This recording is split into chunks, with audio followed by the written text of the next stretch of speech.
एक बड़ी पुरानी कहावत है, कहते हैं हाथ कंगन को आरसी क्या और पढ़े लिखे को फारसी क्या। अभी अगर बात करें, ये जो देश देख रहे हैं ना यूरोप, इन देशों को अकल आ गई है और इन्होंने दिवाली का बड़ा तोहफा भारत को भेजा है। हालांकि यूरोप ने जो दिवाली का तोहफा भारत को भेजा है वो ट्रम्प को पसंद नहीं आएगा और ट्रम्प की मोनोपोली पर सबसे बड़ा चोट है। जानेंगे क्या हुआ है। तो वहीं दूसरी तरफ अरबों डॉलर का निवेश भी भारत की तरफ बढ़ रहा है।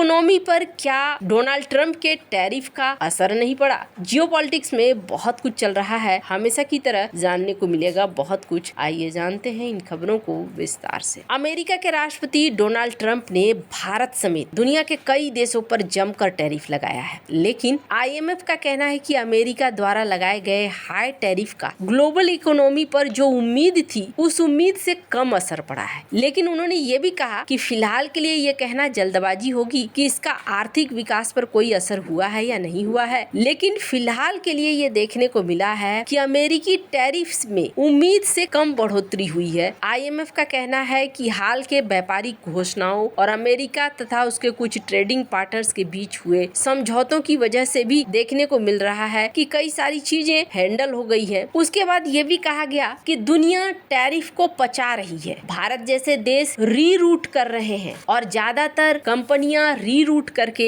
अपने हालात को संभाल रही है। मतलब ये है, जैसे भारत की बात करें तो भारत ने भी अब अमेरिका को बेचना कम कर दिया है। चूंकि हाई टैरिफ है, अमेरिका को बेचना कम करके भारत ने दूसरा रास्ता चुनना शुरू कर दिया। साउथ अफ्रीका की तरफ, अफ्रीका की तरफ, लैटिन अमेरिका की तरफ, यूरोप की तरफ। पर ये जो देश है यूरोप, ये सबसे ज्यादा भारत के लिए मायने कर रहे थे। क्यों मायने कर रहे थे? भारत ने बहुत पहले, आज से करीब 13-14 साल पहले भारत ने फ्री ट्रेड एग्रीमेंट करने की कोशिश करी थी यूरोपीय यूनियन के साथ। और इसकी वजह ये थी कि 27-28 देशों का समूह है, इतने बड़े देश हैं और इतना बड़ा बाजार है। इन बाजार में एंट्री का मतलब है कि 28 से 28 देशों का साथ मिल जाना और यहाँ पर सामान का अच्छा खासा बिकना। लेकिन ये यूरोपीय देश अमेरिका के पिछलग्गू थे। जिस तरीके से अमेरिका चलता था वैसे ही ये चलते थे। अमेरिका हाँ कहे तो हाँ, अमेरिका ना कहे तो ना। अब बीच में ये एक नया तमाशा लेकर आए और वो नया तमाशा क्या था? Carbon tax. हालांकि अब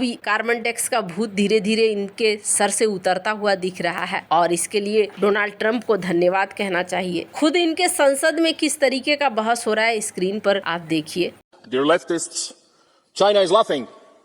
China is laughing at you. Russia is laughing. India is laughing. You know why? Because you're eco madness. Because of your eco god. We are responsible for 7% of pollution of the globe, when China is responsible for 30%, and Madame von der Leyen wants to save the planet with our money. This is madness. This madness will be stopped by people of common sense. We Republicans, we people of common sense will restore Europe, rebuild Europe. It's your fault, communists. It's your fault. Illegal migrants, it's your fault, communists.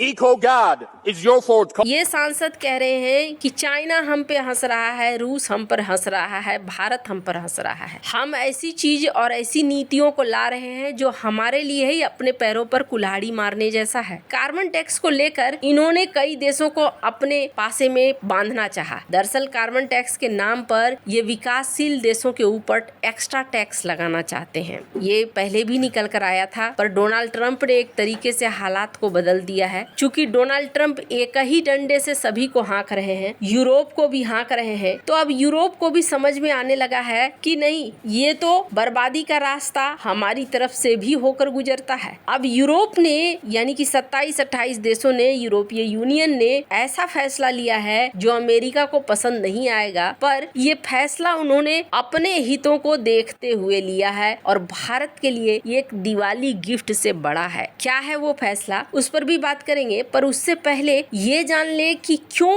वो भारत की बात मानने को तैयार हो रहे हैं। भारत के पास ना अब अरबों डॉलर धीरे धीरे आने शुरू हुए हैं और ये रफ्तार ना और आप देखोगे। इस समय जब दुनिया में अनिश्चितता है, डोनाल्ड ट्रंप क्या करेंगे कुछ पता नहीं है। मंडे को कुछ और कहते हैं, फ्राइडे को कुछ और कहते हैं और बीच के डेज में अलग अलग रहता है। वो कहते हैं ना, कोस कोस में पानी बदले पर घड़ी घड़ी ट्रंप की बयानी बदले। तो इस माहौल पेट्रोल के बीच भी देखने को मिल रहा है कि भारत ने आर्टिफिशियल इंटेलिजेंस में अब तक 20 अरब डॉलर से अधिक का निवेश हासिल कर लिया है। इलेक्ट्रॉनिक्स और सूचना प्रौद्योगिकी मंत्रालय के ताजा आंकड़ों के अनुसार स्टैनफोर्ड यूनिवर्सिटी ने एक रिपोर्ट जारी करी है जिसमें साल 2013 से 2024 के बीच भारत में प्राइवेट सेक्टर का कुल निवेश 11.1 अरब डॉलर पहुंचा, जबकि सरकारी निवेश जोड़ने पर यह 12.3 अरब डॉलर हो गया। निवेश के मामले में भारत अब कनाडा, इजराइल के करीब पहुंच गया है, लगभग 15 अरब डॉलर। साथ ही भारत ने फ्रांस के 11 अरब डॉलर, दक्षिण कोरिया के 8 अरब डॉलर, जापान के 5.9 अरब डॉलर और ऑस्ट्रेलिया के 3 अरब डॉलर को पीछे छोड़ दिया है। कौन कौन सी कंपनियां हैं जो निवेश कर रही हैं? एआई के क्षेत्र में भारत की प्रगति में बड़ी टेक कंपनियों की भूमिका खास हो रही है। गूगल ने विशाखापत्तनम में 15 अरब डॉलर का एआई डेटा हब बनाने की घोषणा की है, जो अमेरिका के बाहर उसका सबसे बड़ा निवेश है। टीसीएस ने भी अगले 7 सालों में 5 से 7 अरब डॉलर के लागत से एआई डेटा सेंटर बनाने की योजना पर काम कर रही है। रिलायंस ने भी इस क्षेत्र में बड़े निवेश की घोषणा की है, हालांकि राशि सार्वजनिक नहीं की गई है। इसके अलावा अमेजन वेब सर्विसेज साल 2030 तक भारत में 12.7 अरब डॉलर का निवेश करेगी। इस पैसे से देश में क्लाउड इंफ्रास्ट्रक्चर और एआई से जुड़ी कंप्यूटिंग सुविधाएं तैयार की जाएंगी। वहीं माइक्रोसॉफ्ट ने भी भारत में 3 अरब डॉलर लगाने का ऐलान किया है। अगर ये सभी प्रोजेक्ट समय पर पूरे हो गए तो भारत में एआई निवेश आसानी से दुगना हो सकता है। एआई के क्षेत्र में भारत के स्टार्टअप्स ने भी जोरदार प्रदर्शन किया है, जो देखने को मिल रहा है। भारत के स्टार्टअप ट्रैक्सन के